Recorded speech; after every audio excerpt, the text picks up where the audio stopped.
I'm making slaw right now, and I thought I would invite you all along while I made pretty much the basics for the holidays or for cookouts mainly. It's kind of like summery spring recipes, and this slaw is pretty amazing. It's got carrots and cabbage, apples, mustard.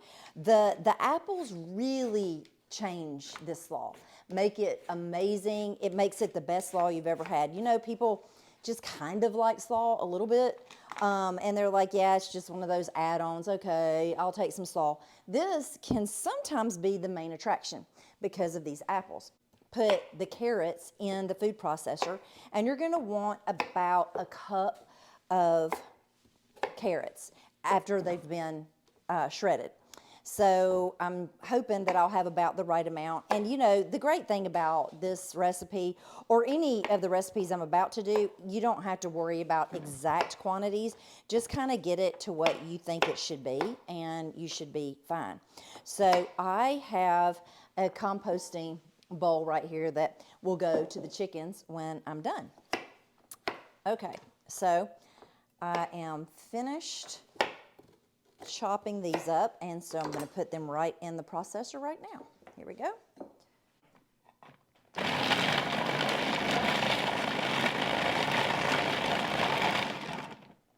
So I'm having to use this because I can't find my little piece that goes in here, so I'm making do. And I want to try to get all of these carrots chopped. I think that's about it. I think this is about a cup. And then I'm going to be adding the cabbage to the party here in just a second. Okay?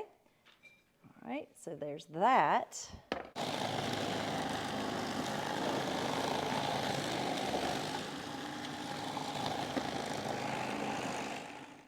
All right, I've got my cabbage all chopped.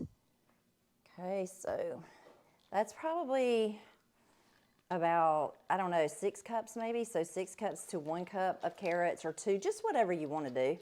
And then I'm going to mix that in just a little bit, but that looks about right to me. That looks really good. Okay. Okay, now I'm going to chop the apple. So I'm going to peel the apples first. And I have Granny Smith apples because you want really tart apples, the most tart that you can get. So I'm going to peel these, and then I'm going to cut them into little slices.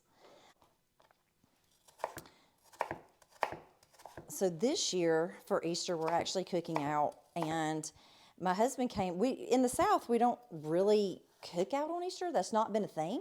But it seems like this year more people are cooking out more than ever. In fact, I ran into one of our cousins at the grocery store a few minutes ago, and I'm like, what are you doing? And he said that they were having a crawfish boil, which is like my favorite. And I'll link to that. I have a really good recipe on my website, so I'll link to that in the text of this video. And also, I think I show you how. I'll link to the other YouTube. But I'm decided this year we just need to relax and just have fun and just kind of chill. So cooking out seemed to me the best idea. Plus, and it's already getting stifling hot here in Alabama. So hot. And when it gets to be July and you're thinking about the 4th of July, I'm like, unless you're going to be grilling from the pool, or inside the lake, it is just too much for me. I've always wanted to take a grill and grill in the ocean, which I thought was just some sort of real fun thing that I thought up, but it's actually a thing. When my son and his wife went on their honeymoon, they were doing that, and it was like, oh, I couldn't believe it. They went fishing, they went spearfishing, and they cooked it for them right there in the ocean on a grill, which I thought was kind of neat. So it's a real thing. So I don't know if you just saw the way I did that, but I just cut the 2 sides off and then the other 2 sides off of the apple, and I got the core out, and then I'm just cutting it long ways and then turning it over and cutting it again into just little matchsticks. And so they're They're kind of big, so I may go in and make them a little bit smaller or maybe cut them in half, but they're gonna be really good in the slaw. It's gonna be delicious.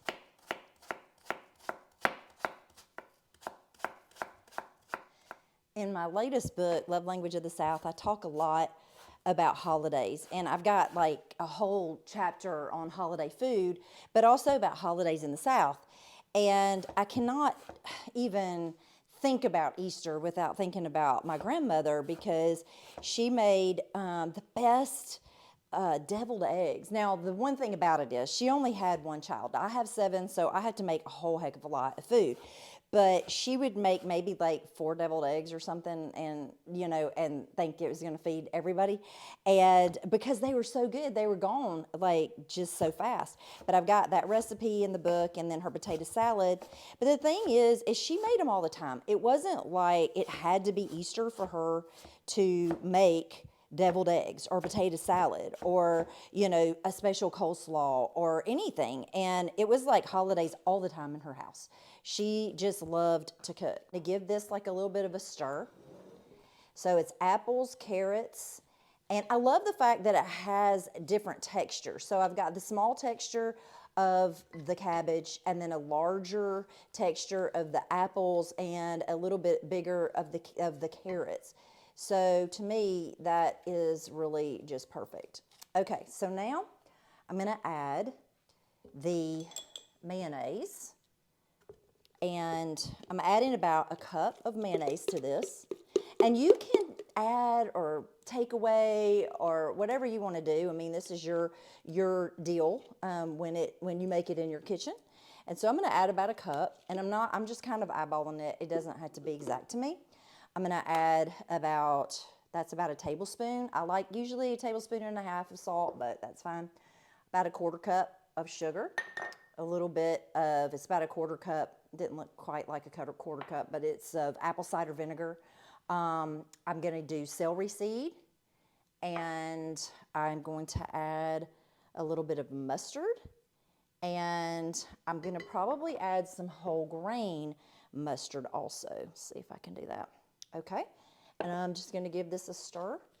And this is really all there is to this recipe.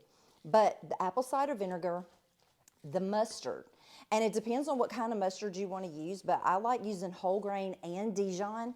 Whole grain is just fine, or brown mustard, I think is what I call for in the recipe. But having that, and then the celery seed, which people don't realize makes such a big difference. You really need that celery seed in here, and it'll give it such a good flavor. And the apple, there could just be no better slaw.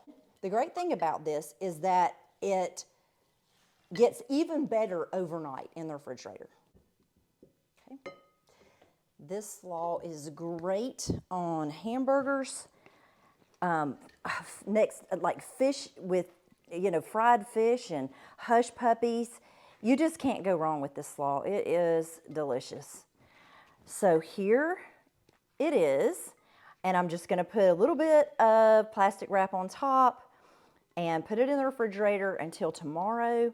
And then tomorrow we are going to enjoy this fabulous coleslaw with mustard and apples. I hope you enjoyed this. If you did, please subscribe below.